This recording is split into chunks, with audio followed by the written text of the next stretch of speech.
Ito ang latest trendy. Viral at trendy ngayon sa mundo ng social media ang di umano'y balitang. Narito na nga ang pinakahihintay ng lahat na revelasyon sa kung ano nga ba ang naging regalo ni Alden Richards para sa birthday ni Kathryn Bernardo. Ito ang mainit na balitang pinuputakti ngayon ng samot-saring komento mula sa maraming sa ating mga kababayang Pilipino. At maraming nga sa kanila ngayon ang hindi napigilan ang kanilang sarili na maglabas ng kanilang hinaing at komento sa mundo ng social media.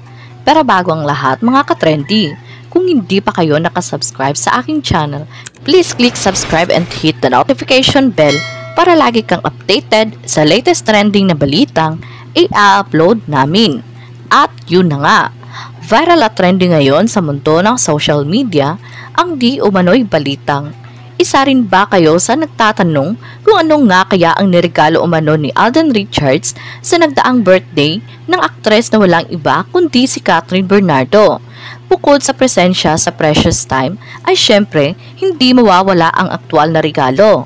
May pa-bouquet of red roses si Alden kay Kathryn, yung bulaklak na trademark na binibigay ni Alden kay Kathryn. At hindi lang yan, dahil niregaluhan lang naman ni Alden ng mamahaling alahas si Kathryn. At hindi lang basta alahas dahil gold ang niregalo ni Alden kay Kathryn at magagamit umano ito ni Kathryn sa mga special occasion niya at pang photoshoot na pangmalakasan. Sa ngayon, kung tatanungin nyo kung ano nga ba ang update sa dalawa, pareho silang busy sa kani-kanilang trabaho. Si Kathryn Bernardo ay super busy sa taping niya sa Pilipinas Got Talent or PGT. Samantalang si Alden Richards naman ay kakatapos pa lamang ng live kanina na kung saan under Myring and Corporation na kung saan inanunsyo nito ang mga magiging proyekto ng kanyang kumpanya. Kabilang na ang movie na dinirect niya na inilalabas din sa paparating na May 2025. Palago na ng palago ang wisdom ni Alden when it comes to business at nagbibigay rin ito ng mga advices sa mga gusto ring pumasok sa business. Kaya naman saludo ang kanyang mga fans sa kanya. Despite sa busy schedule nito, ay talaga namang hindi mawawala ang time nila ni Kathryn sa isa't isa privately.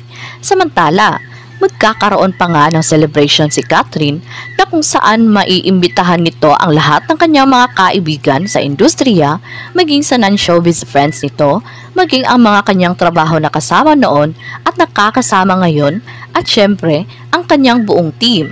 Ang huling trabaho na gagawin ni Kathryn ay hanggang Linggo para sa PGT or Pilipinas Got Talent, kaya naman i-expect na natin na maaaring this coming Sunday or Monday ay magse-celebrate na ito para sa kanyang nagdaang birthday.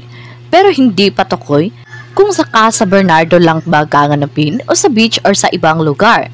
Kaya naman nung lumabas nga ang balitang ito ay umani agad ng samot-saring komento mula sa marami sa ating mga kababayang Pilipino. At marami nga sa kanila ngayon ang hindi mapigilan ang kanilang hinaing at komento sa mundo ng social media. And they posted, quoted, "Congratulations for all your achievements. Mahal na mahal namin kayo ng Katden fans. Lagi kaming nakaabang lang sa inyong ayuda." Parehong busy na sa kani-kanilang ganap ang Katden. Ang lupit ni Alden, CEO na yarn, owner pa ng restaurant. Sana lahat ng mall may Conchas, tapos may McDonald's, open pa again si Alden. Hindi rin busy si Alden. More blessings to come, Katden. Congratulations for all your achievements. Mahal na mahal namin kayo ng Katden fans. Lagi kaming nakaabang lang sa inyong ayuda. End quote. At yun na nga mga ka-trendy. Ano ang masasabi mo sa video na ito? Huwag kalimutang mag-iwan ng komento sa baba para malaman ko kung ano ang naging reaksyon mo sa latest at trending na balitang ibinahagi namin. Maraming salamat po.